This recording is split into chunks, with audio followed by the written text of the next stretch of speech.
So I realized today in the shower that me riding the bike, which is essentially maintaining a consistent momentum of me pedaling, is the same equivalent to me sitting here in my car at 7:10 a.m. saying out loud that I'm happy, therefore I'm worthy of the things that are on their way to me. Because, see, that implies two different things. One, that implies that I already know what's on its way. And then number two, that also implies that when it is here, that I'm capable of allowing it to be received with love, and therefore accepting it into my life.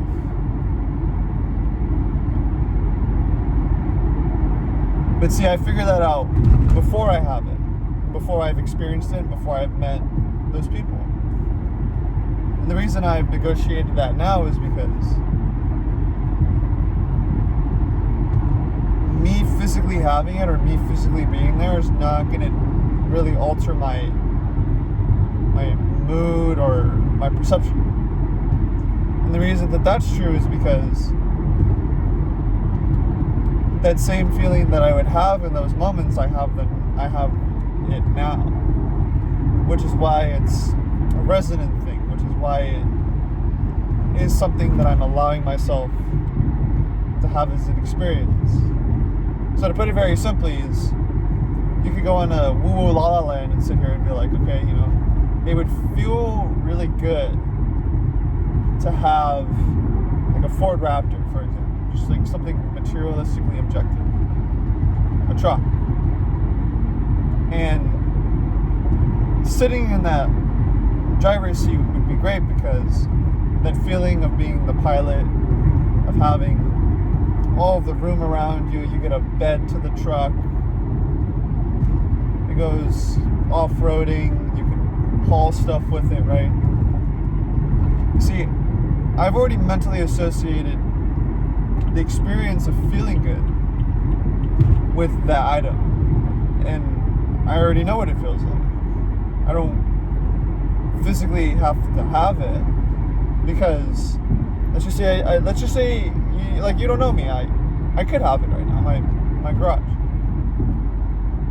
but I'm not driving the Ford truck right now. But I know what it feels like, even though I'm not already driving it. But see, I'm content knowing,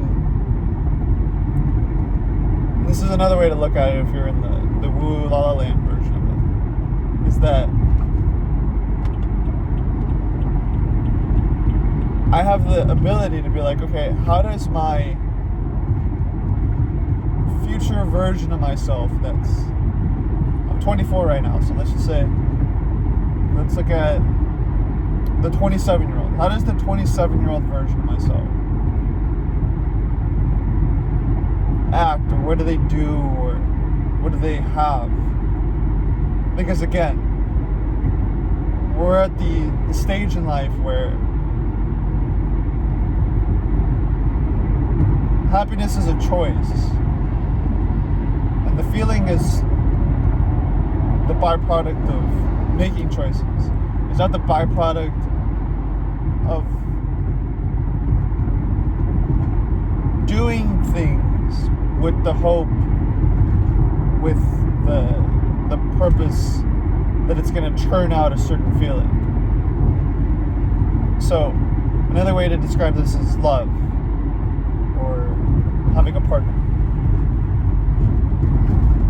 What I see and what I've seen is that there's plenty of people who don't rely on themselves for love first. They rely on their partner. They literally let another person give them love. Think about it as like being a vampire.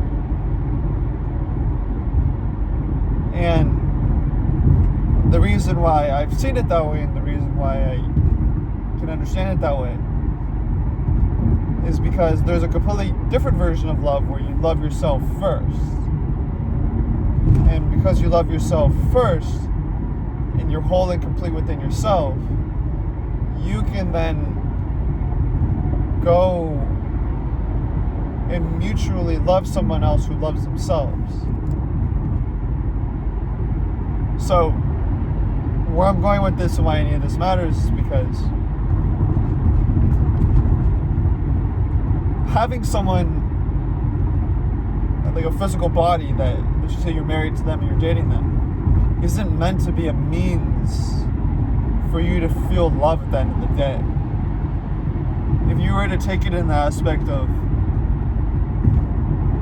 I love myself, and I'm happy with myself, and I love seeing that my partner is happy, I love seeing that my partner loves themselves, then you in every moment are already at the ends. You're at the purpose of what love is. And so I'm thinking of an even more simple way to put it. It's like, you don't need that other person to fill the holes in your Swiss cheese if you can just fill them yourself. And the reason why you'd want to fill them yourself is because really the only thing you have is yourself. For what I've noticed is that a lot of times people will go searching to distract themselves with someone else. And I've done that plenty of times. So in my experience, it was being the giver, and it was doing things to be noticed, as opposed to noticing myself and then doing things. So that's really the creme de la creme of where we're going with this mental exploration. The overall ability for you or I, let's just speak on my version of it. The overall ability for me to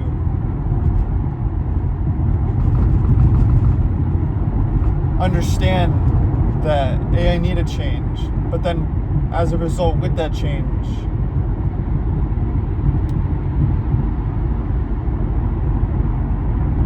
I have now space to sit here and essentially make a video and say, hey, the whole love thing,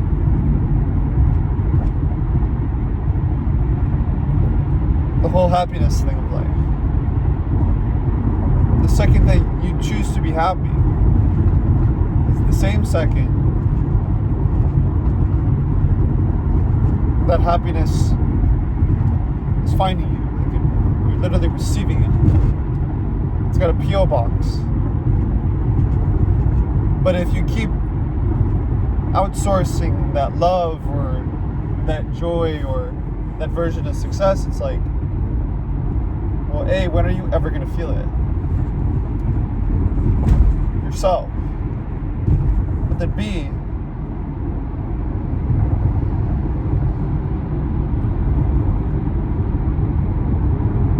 will you ever really be content? Because there's also enough people who are so content with letting other people love them that it's such a mutual thing that's why they're together, is because they pour into each other at exactly the same magnitude. So like that's like the third half of what any of this is. Like, you have two people that love each other, that pour into each other mutually. You have the people that give and take more than they give. Sorry. Then you have the people that take more than they give. And then you have the people that give more than they take. And so if there was like a lesson to be learned with this, or if there was something to learn at all from this, is that I'm just learning about these things as they come to me. there's this guy on YouTube, his name is Brian Withers, and he's teaching people how to fish. And it's unique and it's different because, from my perspective, a lot of what he's saying resonates with me. It's like unlocking a lock. It just clicks. And what I've noticed is that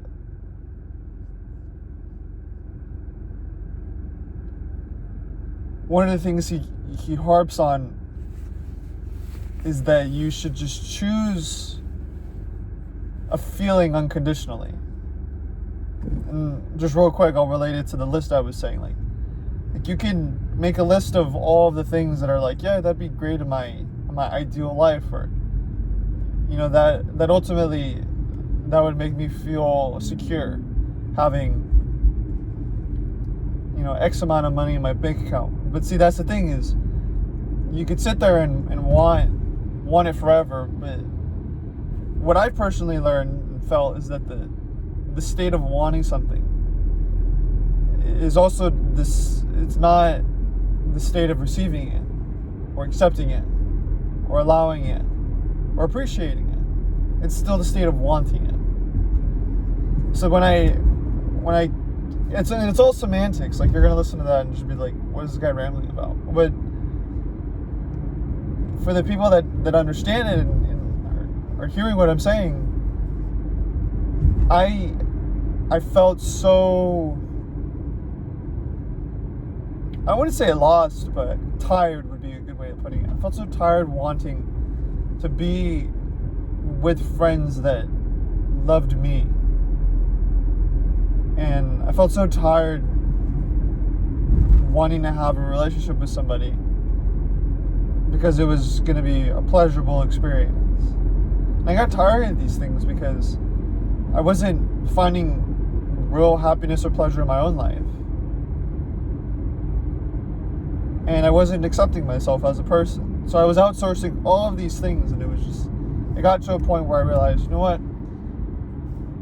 If I put a stop to this, what happens? And if I go out of my way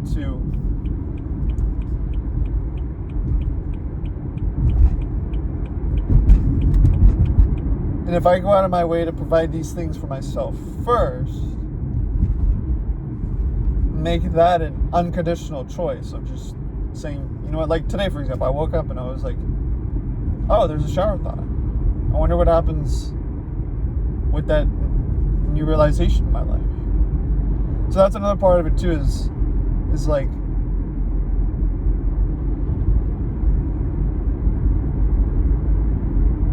the nature of me being happy is not conditional to an amount of anything. Like a numerical value isn't going to define or change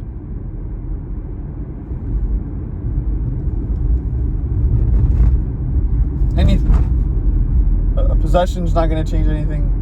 And then ultimately I related it in the shower to like, man, like if someone asks like, what do you do for a living? My physical body's going to be like, I do nothing. I just get lucky. And then the internal being is like the one that does things to live. Oh, okay, no, but see,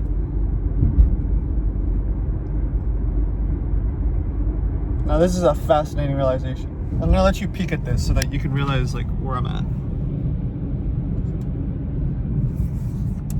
So anyways, in that moment I was just like, the idea that my internal being has to do things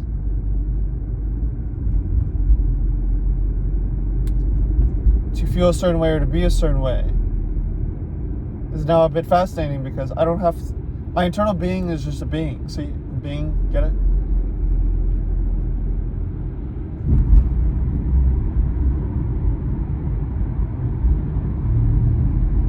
And so for me to sit here in my car, and we're 14 minutes and 54 seconds in the video, I realized that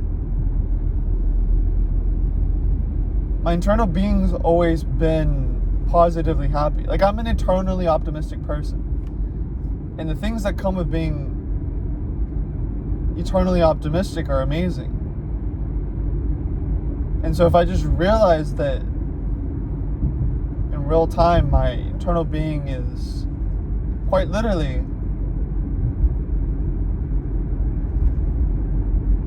magnificent.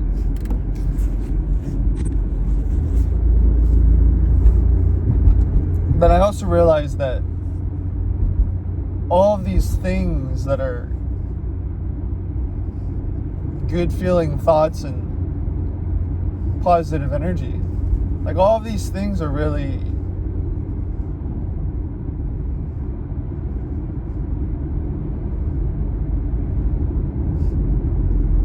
they're essentially already in my life, and they're resonating with me now. Like, it's a ripple that as I progress forward in my life, I get another chime of it, basically. And so the interesting way to look at this is, like, a lot of people will say, oh, I want 1 million followers, or I want to experience what it's like going viral, or I want the opportunity to make money off of social media. All these things, right? But see, the reality that I'm discovering, and it's going to evolve over time, is that the true nature of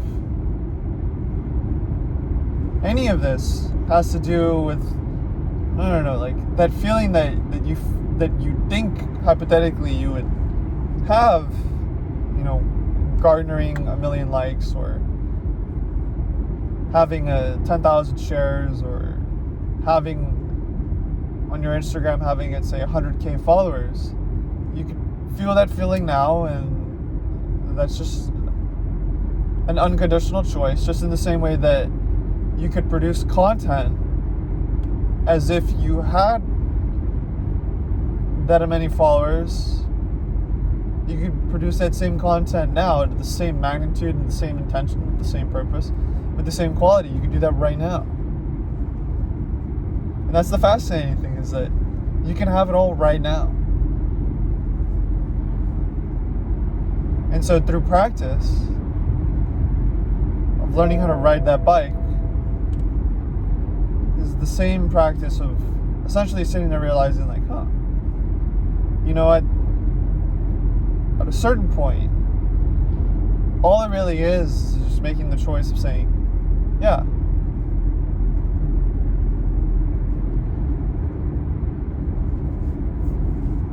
that thing that I resonate with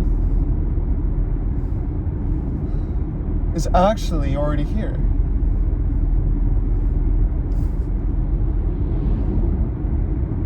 And so that whole assume it to be true thing is, I guess, in the objective sense, very much true.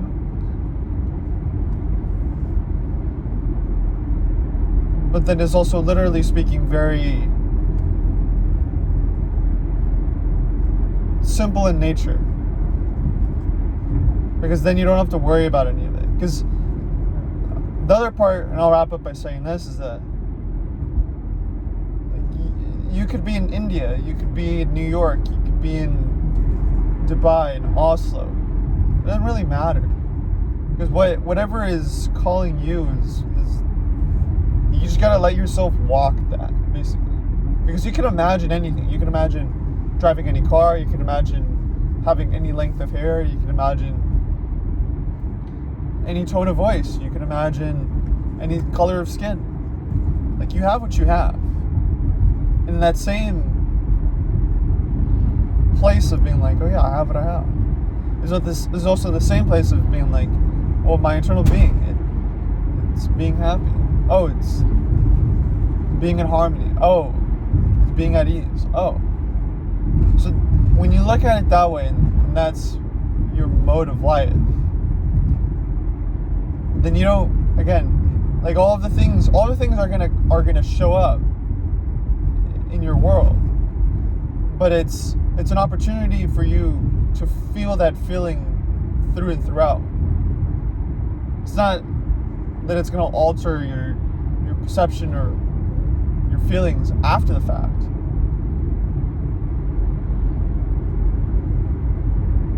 but instead because you know that you're worthy of it. That's why it found you. And that's really, it's like, what are questions? Like, why do people ask questions? What are people curious about? Well, it's because those things that are calling your name, those answers, they're literally looking for you. They're on their way to you. And they found you. That's why there are questions. Because again, you could have asked questions about, what is the sequoia tree?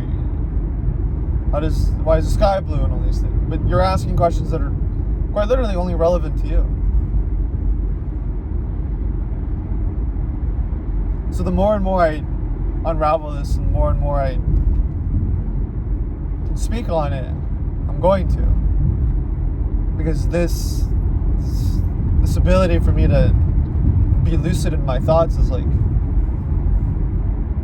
I love it. It feels good. And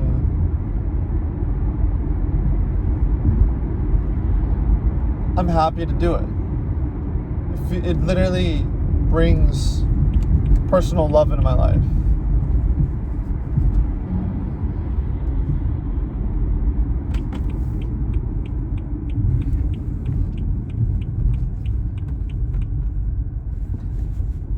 Because it invites more good feelings. Because this whole talking thing, I do it because I'm happy. I'm happy, then I go do it. I'm at ease, then I go do it. It's not that I'm going to sit here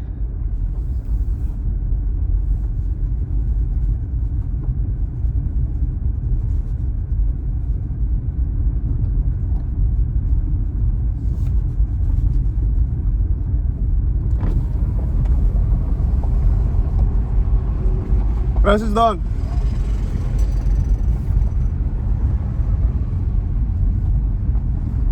It's not like I'm going to sit here and be like, oh, my ability to just manifest things into my life is going to create more. Well, I don't know what it's going to create. I have to go manifest that to be like, is there... Well, actually, no, it would be exactly what I envisioned it to be, which is just straight up happiness and joy for like everything.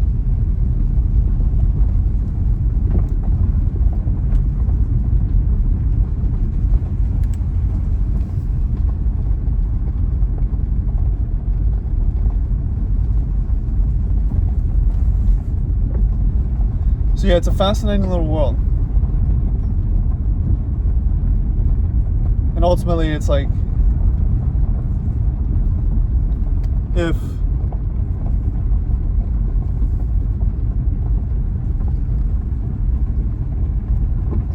what I know to be true is actually true, which is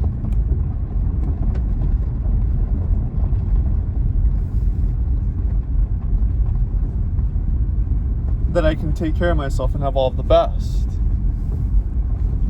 then